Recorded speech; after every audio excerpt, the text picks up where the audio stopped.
Hello, నమస్తే. నేను మీ నాగేశ్వరరావు జవాది. ఈరోజు నా రెండో వీడియో చేస్తున్నాను.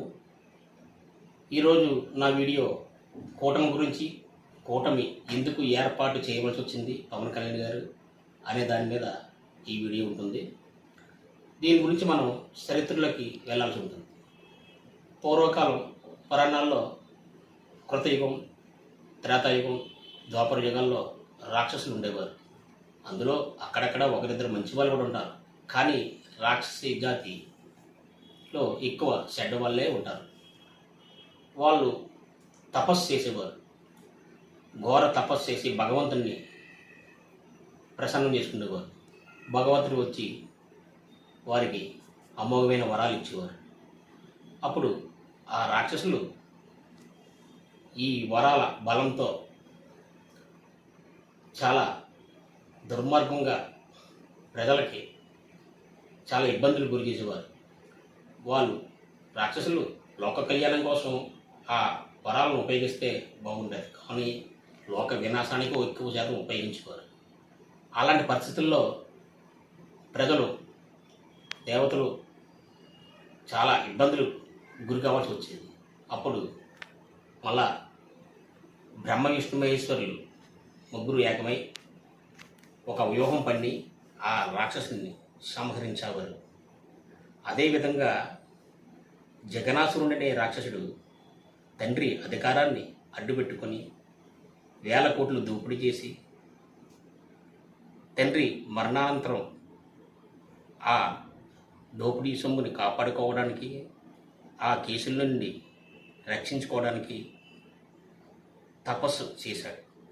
అది ఓదార్పు యాత్రని, పాదయాత్రని, అబద్ధ హామీలతో ప్రజల్ని నమ్మించి తల్లిని చెల్లిని కూడా తన అధికారానికి వాడుకొని అధికారంలోకి వచ్చాడు. ప్రజలు అతను నమ్మి అతను అవినీతిని పక్కన పెట్టి అయినా సరే అతను అబద్ధ హామీలతో ఈ పాదయాత్ర టైంలో చేసిన తపస్సుకి 151 మంది ఎమ్మెల్యేని గెలిపించి అమోఘమైన బలాన్ని ఇచ్చారు. ఆ బలంతో అతను అధికారం మదంతో లోక కళ్యాణాని కోసం చేయడం మానేసి లోక వినాశనానికి మొదలుపెట్టాడు. మొట్టమొదట కూల్చివేతతో మొదలుపెట్టాడు. ఆ తర్వాత మద్యం మాఫియా, తనే మద్యం తయారు చేయించి జనాన్ని ఆరోగ్యపరంగా, ఆర్థిక పరంగా ఇబ్బందులు గురి చేశాడు. ఒకటే కాదు, జనానికి ఇచ్చిన ప్రధానమైన హామీలన్నీ పక్కన పెట్టి ప్రజలకి ఏదో 4 ఎంగిల్మెతులు పడేసి తాను మాత్రం మాఫియా సామ్రాజ్యాన్ని స్థాపించాడు. మద్యం మాఫియా, ఇసుక mafia, mining mafia, rice mafia. Rice mafia గురించి చాలామందికి తెలియదు. ఈ రైస్ మాఫియాకి ప్రధాన సూత్రధారి ద్వారంపూడి చంద్రశేఖర్ రెడ్డి. అది చాలామంది జనానికి తెలియదు. అది పవన్ కళ్యాణ్ గారు ఒకసారి చెప్పారు కూడా, కానీ జనం అర్థం చేసుకోలేదు. కాబట్టి ఈ రాక్షస పాలనని అంతమొందించడానికి పవన్ కళ్యాణ్ గారు వ్యూహం పన్నారు. ముగ్గురు త్రిమూర్తులు ఏకమై నరేంద్ర మోడీ గారు, నారా చంద్రబాబు నాయుడు గారు, పవన్ కళ్యాణ్ గారు ముగ్గురు కూటమిగా ఏర్పడి ఈ రాక్షస పాలనని అంతమొందించడానికి పూనుకున్నారు. ప్రజలు బాగుపడాలన్నా, యువతకు ఉద్యోగ అవకాశాలు రావాలన్నా, మహిళలకు భద్రత కావాలన్నా ఈ కూటమి ప్రభుత్వం ఖచ్చితంగా రావాలి.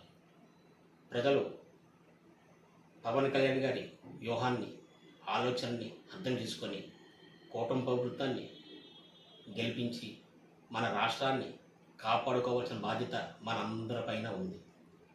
కాబట్టి ప్రతి ఒక్కరూ పవన్ కళ్యాణ్ గారి ఆలోచన విధానాన్ని, ఆయన ఆవేశాన్ని, ఆయన ఆవేదనని, ఆయన ఆక్రోశాన్ని కూడా అర్థం చేసుకొని ప్రతి ఒక్కరూ కూటమికి ఓటు వేసి గెలిపించి మన రాష్ట్రాన్ని మనం కాపాడుకుందామని కోరుకుంటున్నాను.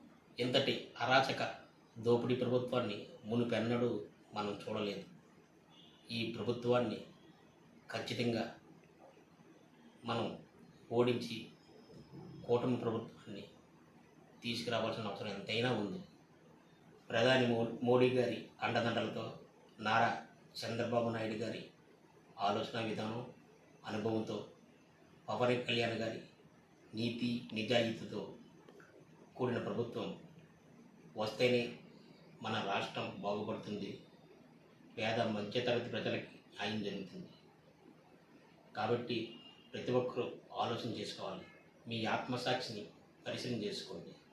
ధర్మో రక్షిత రక్షిత. ధర్మం వైపు మనం నిలబడితే ఆ ధర్మం ఎప్పటికైనా మనల్ని కాపాడుతుంది.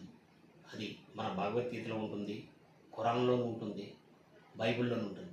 ఒకసారి అన్ని మతాల వారు, అన్ని కులాల వారు పవన్ కళ్యాణ్ గారి ఉద్దేశాన్ని ఆలోచించి మీరు నిర్ణయం తీసుకోండి.